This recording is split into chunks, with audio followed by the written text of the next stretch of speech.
Hi, I'm Randy Robison. This is Life Today TV, an extension of the Life Today daily television broadcast. I am here with the Bachelor, who's not a Bachelor anymore. Lowe is here. You might have seen him on a couple of episodes. I guess The Bachelor and The Bachelorette. Yeah, and Dancing with the Stars. And you did Dancing with the Stars, too? I did, yeah.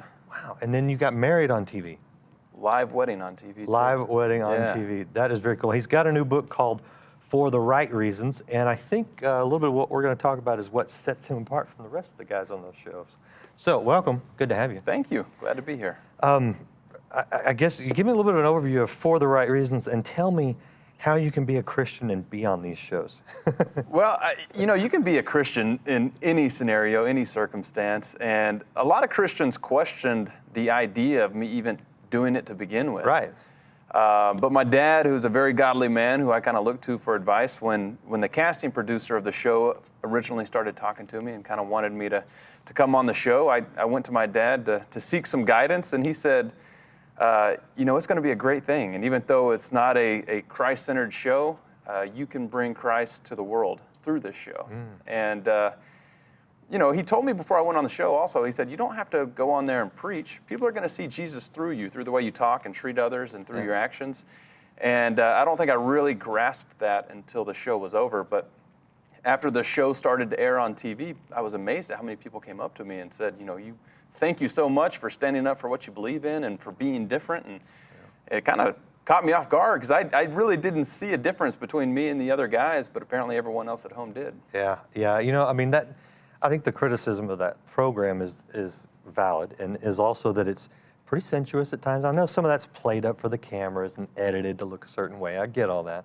But it does have a very kind of an unwholesome feel to it. Oh, sure. But yet you didn't cave into all that. No, and the funny thing is after my time on The Bachelorette and the producers called me and asked me to be the Bachelor, and then the rumors started spreading that I was going to be the next Bachelor, so many bloggers and people in the media were saying, oh, this season's going to be boring, because they knew I was a Christian, and they were saying there's no way it's going to be entertaining because it's not going to be salacious, and he's not going to do the things that the Bachelors before him have done.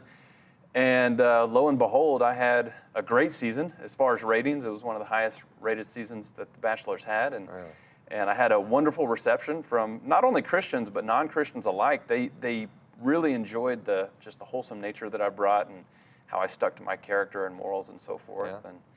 Yeah. And it just goes to show you that people are kind of attracted to the truth. And when I say the truth, I mean God. And I'd like to think that people were able to see Jesus through me on that show, a very secular show, and I think the ratings kind of reflected that. No, I think so. And are you the only one to ever get married on the air? I'm the only Bachelor to get married to the woman that he chose at the end. And yeah, we had the first live wedding as well. That's amazing. Now, that's a weird thing to go on TV and find your it's mate. Bizarre. It's absolutely bizarre. It's surreal at times, but I tell people it's kind of like online dating. A lot of people are meeting their spouses online these days.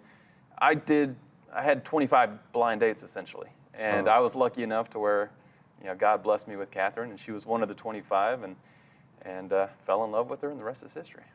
Wish you guys very well. What are you trying to communicate in the book?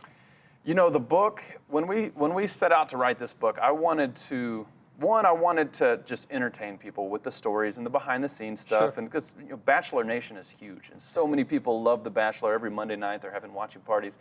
So I want to give people behind the scenes and kind of share some stuff that they don't know about the show. But I want it to have faith undertones throughout. I want the person who doesn't know Jesus, who doesn't know the gospel, to read this book and then to understand why I'm different from all the other Bachelors and understand what makes me me and why I decided to take a stand on what I felt was right. And what makes you you? Easy, Jesus. Jesus controls my life, and he affects everything. He affects the way I think, the way I talk, the way I treat others.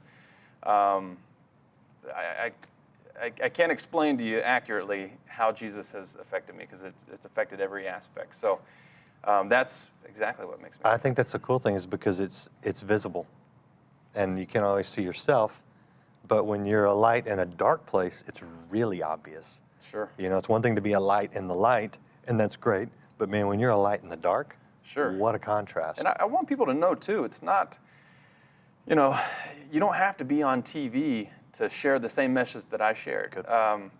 No matter where you are, if you're sitting in a classroom or if you're sitting in your office, people are looking at you.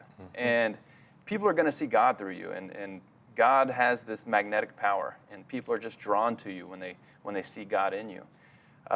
So hopefully people will read this book and they'll say, you know, I'm going to be bold enough to take a stance in whatever phase of life I'm in. Yeah. And, you know, I'm going to change for the better. And hopefully people leave inspired. Dude, I love it. I think it's great. I appreciate you you. doing that. And I gotta admit that if it had been my dad, you know, 20 years ago when I was not married, 20, whatever, years ago, and I said, I'm gonna go on TV, he just said, son, you can't do that. You know, that kind of religious overtone, I think, would have probably squelched it. So it's refreshing to see that not only, yeah, you feel the release from God to go do it, but that God blesses you in the process, and God is seen throughout the process to other people. What a great witness, and ABC paid for it. Yeah, absolutely. You can't beat that. What's your website if people want to follow up on you, check out your book, see what else going on? Yeah, website, SeanLoweOfficial.com. You can order the book from there, and you know, I hope people will buy this book for their friends and family. And great idea. And I think this book will really speak to just about everyone. You don't have to watch The Bachelor. You don't have to be a woman. I think it's going to speak to everyone, all ages, gender, race. I think there's good stuff in there for everybody. I think you're right. Appreciate you sitting down with us. Don't miss Sean when he's on Live Today. If you did miss that on the air, you can always catch it at lifetoday.org.